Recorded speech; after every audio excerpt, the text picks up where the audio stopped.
할렐루야. 오늘은 고린도전서 2장 14절과 16절까지의 말씀을 가지고 영적 분별력이라는 제목으로 주신 은혜를 나누도록 하겠습니다. 14절부터 16절까지 말씀을 함께 봉독합니다. 육에 속한 사람은 하나님의 성령의 일들을 받지 아니하나니 이는 그것들이 그에게는 어리석게 보이며 또 그는 그것들을 알 수도 없나니 그러한 일은 영적으로 분별되기 때문이다. 신령한 자는 모든 것을 판단하나 자기는 아무에게도 판단을 받지 아니하느니라. 누가 주의 마음을 알아서 주를 가르치겠느냐. 그러나 우리가 그리스도의 마음을 가졌느니라. 아멘. 오늘 본문 15절은 신령한 자는 모든 것을 판단하나 자기는 아무에게도 판단을 받지 아니하니라 이렇게 말씀하고 있습니다. 고린도전서 2장에 보게 되면 세 종류의 사람이 나옵니다. 육신에 속한 자 사르키노스, 고린도전서 3장 1절에 나오는 말씀입니다. 오늘 본문에 나오는 육에 속한 자, 이것은 푸시키코스, 고린도전서 2장 14절에 나옵니다.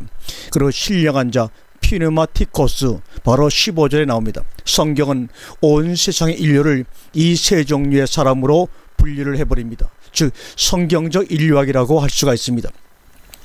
첫 번째 사람은 사르키노스, 이것은 그냥 평범한 문자 그대로 인간적인 사람입니다. 육신에 속한 자 사르키노스.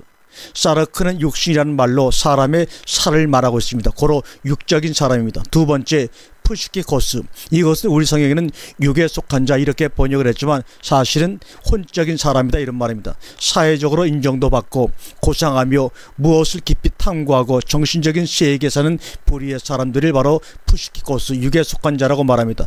철학자나 심지어 신학자들도 이 불의에 속한다고 볼 수 있습니다. 마지막 세 번째 피누마티코스, 신령한 사람이다 이런 말입니다. 이 부류가 그리스도인이며 하나님의 백성이며 자녀이며 구원된 자입니다. 오늘의 주제는 바로 이런 사람입니다. 피누마티코스, 신령한 사람입니다. 본론에 들어가기 전에 어떤 과정을 통해 신령한 자가 될 수 있는가 하는 문제를 잠깐 여러분과 함께 살펴보기로 하겠습니다. 우리가 흔히 생각하기를 육적인 사람은 영도 없고 혼도 없는가 하는 생각들로 가끔 논란이 생깁니다.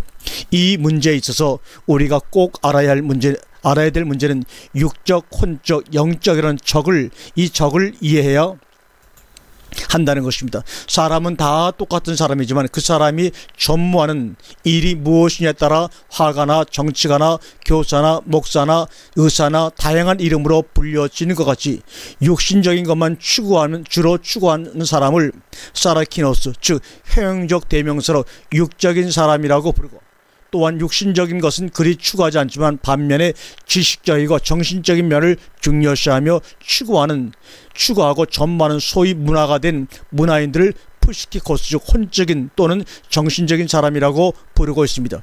이들은 자신들의 지식이나 생각을 판단의 기준으로 삼고 육적인 것은 천박하고 영적인 것은 비과학적이라 생각해서 배척하는 형태의 사람들을 지칭하고 있습니다. 신앙생활을 하고 안 하고가 문제가 아닙니다.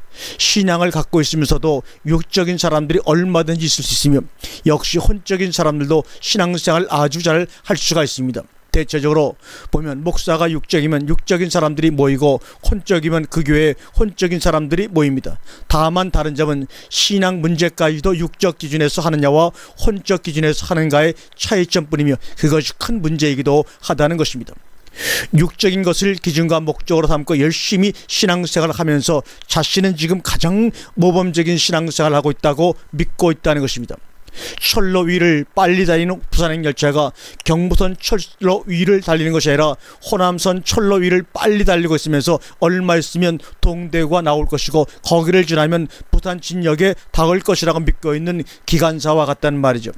신앙생활은 피누마티코스, 영적이어야 하며 그러므로 영적인 사람이 영적으로 영적인 신앙생활을 해야 한다는 것입니다. 다시 말하면 경부선 열차가 경부선 철로 위를 경부선역에 내릴 사람을 태우고 달려야 된다는 말과 같습니다. 그러므로 시작하기 전에 이 세 가지가 구비되고 옳은가를 확인하고 출발해야 한다는 것입니다. 어떤 분들은 고린도전서 3장 1절 육신에 속한 자 곧 그리스도 안에서 어린아이들을 대함같이 하노라 하신 말씀을 보고 육신에 속한 자들은 다른 사람들이 아니라 그리스도 안에서 어린아이들을 보고 육신에 속한 자라고 했다고 주장하는 엉뚱한 사람들도 있습니다. 그러나 이 논리는 원문 성경을 보게 되면 사라지고 맙니다. 원문에는 그 대목이 이렇게 되어 있습니다. 호스 사라키노이스 호스 네피오이스 앤 그리스도. 이 말은 고린도 교인들이 신령한 자들이 아님은 말할 것도 없고 육신에 속한 자들 같고 그리스도 안에서 어린아이들 같다는 말입니다. 그렇기 때문에 하나님의 성령을 따라 행하지 못하고 육신에 속하여 있기 때문에 사람을 따라 행함이 아니리요 하고 탄식을 하고 있는 것입니다. 여기에 어떤 의미나 기대 혹은 가치를 둘 필요가 없습니다. 왜냐하면 시작부터 목적과 내용과 방법과 행함이 잘못되었기 때문입니다. 이들 육적인 사람들은 사람을 따라 시기와 분쟁을 일삼고 있습니다. 그러므로 고린도 교회는 문자 그대로 고린도 교회의 전통을 이어받아 고전교회이며 오늘날 교회의 대부분들이 고린도 교회 전통을 이어받아 고전교회가 되었고 갈라디아 교회 전통을 이어받아 갈라지는 교회들이 된 것입니다. 이것들은 다 육적인 교회, 육적 교회인 것입니다. 이런 육적인 사람들은 어떻게 되어야 하나? 두 가지 길이 있다고 생각을 합니다. 확실한 것은 하나님의 역사하심으로 완전히 변하여 영적인 사람이 되는 것과 또 하나는 말이 되지 않는 소리 같으나 혼적인 사람이 되라고 충고하고 싶습니다. 왜냐하면 일단은 육적인 상태를 벗어나야 할 절대적인 필요성이 있기 때문이요. 둘째는 좀 내면적인 사람이 되어야 하겠기에 말입니다. 혼자 생각하고 항구하며 묵상하고 정리하는 자신과 싸우며 자신을 알고 자신을 다스릴 줄 아는 사람이 우선 되어야 합니다. 성경에 등장한 신앙의 인물들은 거의가 다 내성적인 사람이었다는 통계가 있습니다. 밖으로 쏟아지는 발광에서 일단은 골방에 처박혀 있는 훈련부터 해야 할 것입니다. 사람들을 만나서 무엇을 하려고 하기 전에 자신을 만나서 자신과 대화하고 자신을 정리하며 자신을 건사하는 생활이 중요한 것입니다. 자신의 소리를 듣지 못하는 자는 하나님의 음성도 들을 수가 없습니다.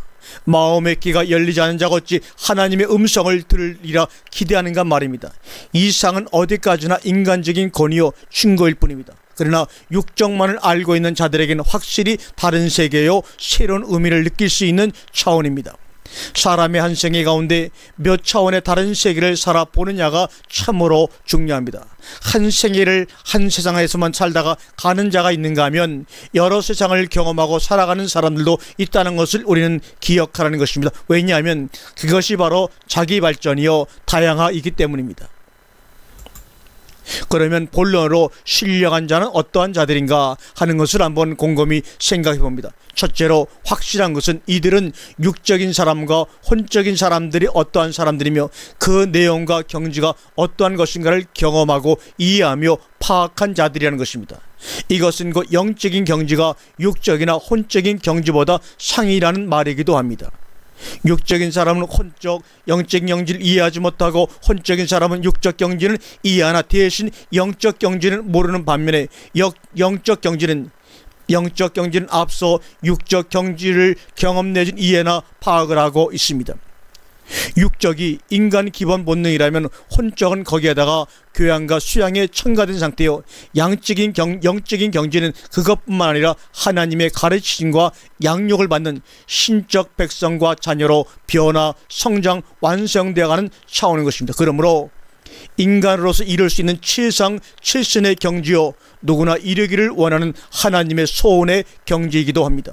둘째로 신령한 자들에게는 사람의 지혜, 가르침이나 그 내용들이 그들에게 더 이상 필요 없다가 아니라 별 유익을 주지 못한다는 확실한 사실입니다. 당연한 말이면서도 소위 자신이 신령한 자라고 자처한 이들에게 제일 싫어하는 말들 중에 하나이며 그러므로 그냥 지나칠 수 없는 문제이기도 합니다. 참고가 될 수는 있으나 테스트는 될 수 없고 애아는 될 수 있으나 주제는 될 수 없다는 말입니다. 셋째로 확실한 것은 자신의 말이나 생각이지만 자신의 차원을 초월하는 내용들이라는 것입니다. 눈으로 보지 못하고 귀는 듣지 못하고 사람의 마음으로 생각할 수 없는 내용들이라는 것을 영적인 사람 자신들이 고백하고 시인할 수밖에 없다는 것입니다. 사람에게 배운 것도 아니요 자신이 가지고 있는 내용도 아니라면 무엇입니까? 다음으로 확실한 것은 반복이나 되돌림이 있을 수 없다는 것입니다. 그러고 싶지 않아서가 아니라 그럴 필요성이 없기 때문입니다. 똑같은 본문이지만 시간이나 차수에 관계없이 언제나도 새로운 시각과 다른 차원에서 얼마든지 사라져 나오는데 무엇 때문에 반복이나 되돌림을 할 필요가 있겠는가 그 말입니다. 그들에게는 되돌림이 새로운 내용을 말하기보다 훨씬 힘들고 아니 거의 불가능하다고 말해야 옳으리라고 생각합니다. 그러므로 그들에게 있어서는 되돌림을 잘하는 사람들, 특히 부흥사들을 볼 때 신기하게 보이고 어떨 때는 부러워하기까지도 하는 것입니다.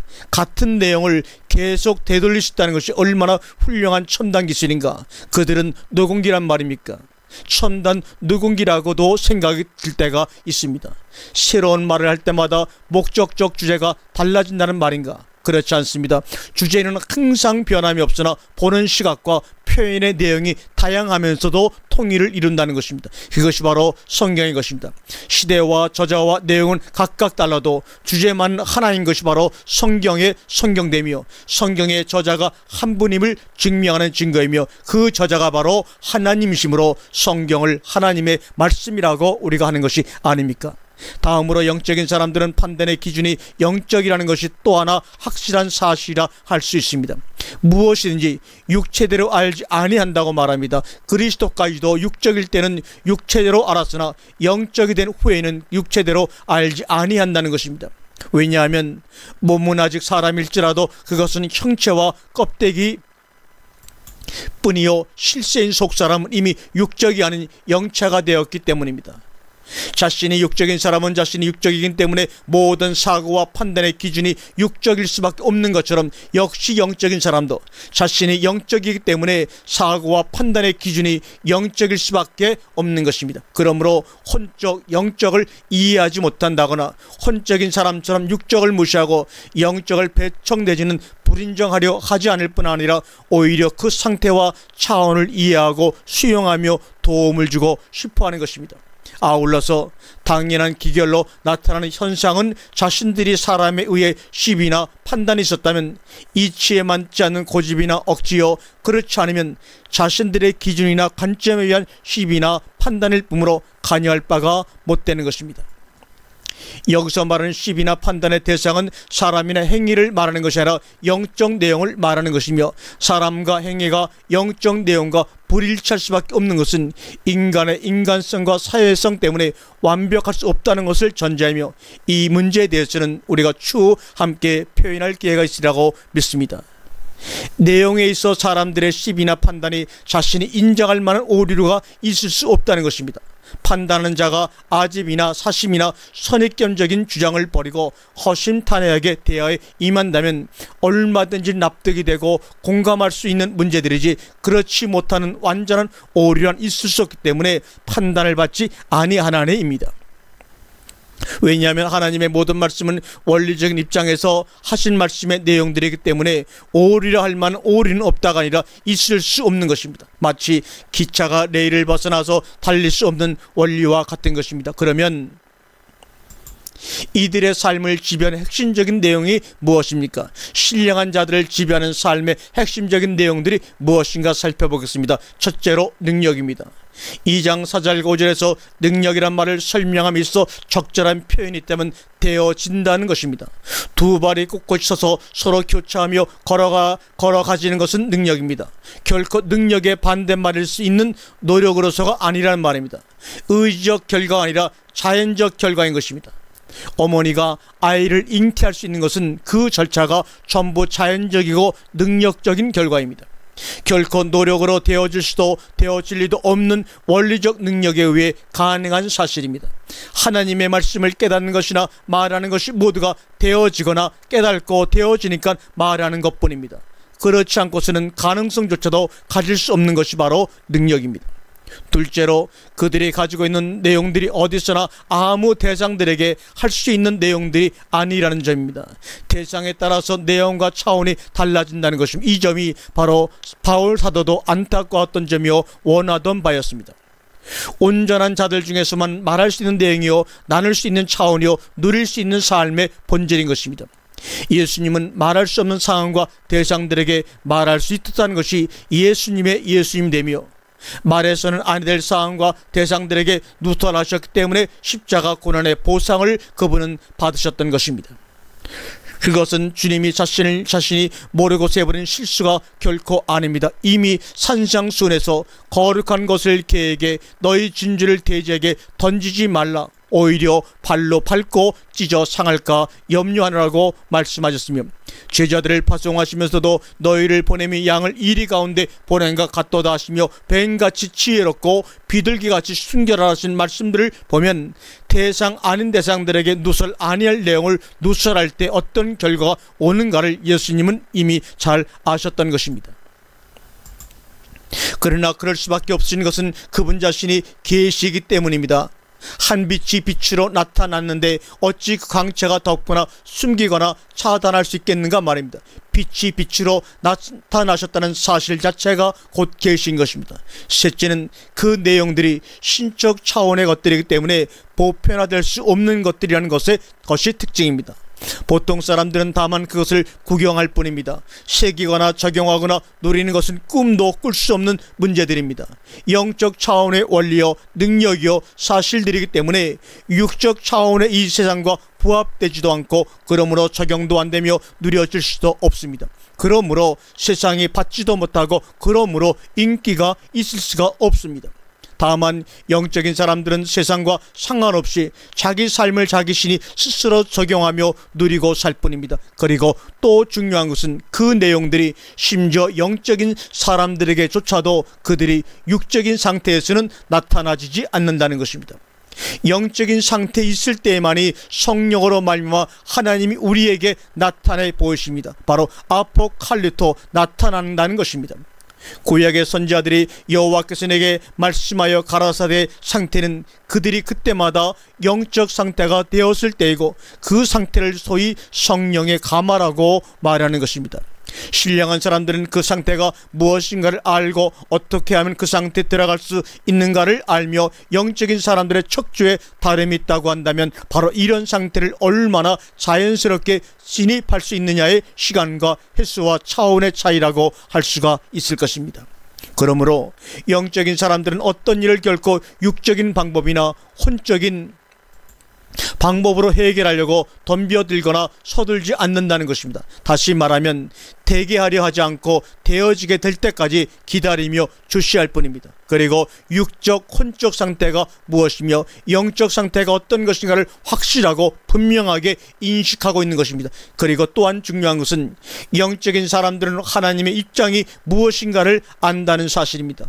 오늘 본문의 2장 11절이 그렇게 말씀하고 있습니다. 그렇기 때문에 항상 하나님의 입장에서 사람들에게 말할 수밖에 없고, 그러므로 충고와 책망과 권위를 말할 수밖에 없으므로 보편적인 인기인이 될 수 없을 뿐더러 열심히 하면 할수록 반대와 질책과 박사로 죽임을 당할 수밖에 없는 것입니다. 우리 신앙의 목적은 하나님을 우리 차원으로 끌어내려 우리들의 문제를 파악하고 우리들의 문제를 해결하기 위한 것이 아니라 우리를 하나님 차원으로 끌어올려 천국 백성이 되게 하는데 목적이 있는 것입니다. 기억하시기 바랍니다. 그러려면 우리의 사정을 하나님께 하소연할 것이 아니라 하나님의 사정과 입장을 우리가 이해하는 것이 급선무이며 목적 성취의 지름길이 되는 것을 명심하세요. 또한 우리의 사정과 입장을 이미 하나님께서는 다 아시는 내용이므로 아를 필요성이 없으며 또다시 없으며, 다만 하나님의 사정과 입장을 모르는 우리들에게 그것을 알려 우리가 하나님을 이해하고 하나님께서 우리에게 은혜로 주시고자 하는 것이 무엇인가만 안다면, 그리고 수용하기만 한다면 목적은 염려할 것 없이 성취되는 것입니다. 신령한 자들이 세상에 있어야 할 이유가 또한 외쳐야 할 근거도 여기에 있는 것입니다. 마지막으로 그들이 가지고 있는 실체가 무엇인가 하는 문제입니다. 흔히들 그리스도께서 내 안에 계신다, 또는 성령을 받았다, 그래서 마음이 뜨겁다니 하는 경험들을 말을 많이들 하고 있는데, 예를 든다면 우리가 밥을 먹는다고 합시다. 분명히 모양과 형체가 있는 음식물을 먹습니다. 뱃속에 막 들어갔을 때는 분명히 밥은 밥이고 김치는 김치고 고기는 고기로 있을 것입니다. 이것을 성령을 받은 상태라고 우리가 한번 하겠습니다. 뱃속에 들어간 음식물들이 그 모양 그 형태 그대로 있는가? 그렇지 않지요. 그 형태와 모양은 소화 효소에 의해 점차 녹아지고 없어진과 동시에 그것들이 가지고 있던 영양가들이 몸에 흡수될 수 있는 상태로 변하여 창자 안에 들어가서는 흡수되어 버리고 모양과 형태는 아주 없어져 버릴 뿐만 아니라 거기서 나온 영양분까지도 남아있지 않고 이미 흡수되어 없어집니다. 그 다음은 어떻게 되었을까요? 그 영양분은 사람의 활동의 기본이 되는 힘이 되고 각 기관이 자기 기능을 하는 원동력이 된 것입니다. 그것이 뇌로 가서 내가 생각하게 하는 원동력이 되고 눈으로 가서는 보는, 귀로 가서는 듣는, 입으로 가서는 말하는, 손으로 가서는 잡는, 발로 가서는 걷는 원동력으로 변하고 맙니다. 너무나 수백 가지의 다양한 기능으로 그 영양분이 변해서 자신의 모습을 감추어 버립니다. 성령이라는 실체도 역시 같은 맥락으로 이해할 수가 있는 것입니다.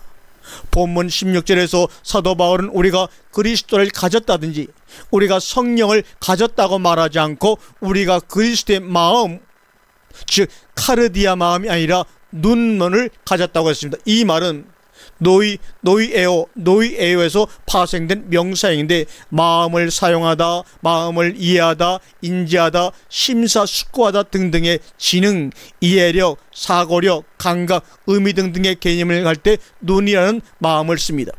라디오가 전파를 수신하여 언어로 표현하는 어떤 기능과 같은 것입니다. 라디오는 단지 기계적이지만 이것은 지정이가 함께 작용하는 인격적이요 하나님의 것들을 받아 자기 것 하여 주관적인 입장에서 선포하는 신적이면서 인간적이요 타의적이면서 주관적인 것입니다. 나의 판단, 나의 사고, 나의 결단, 나의 확신이면서도 그것은 그리스도의 것이요 다 그리스도적인 것들입니다. 아멘.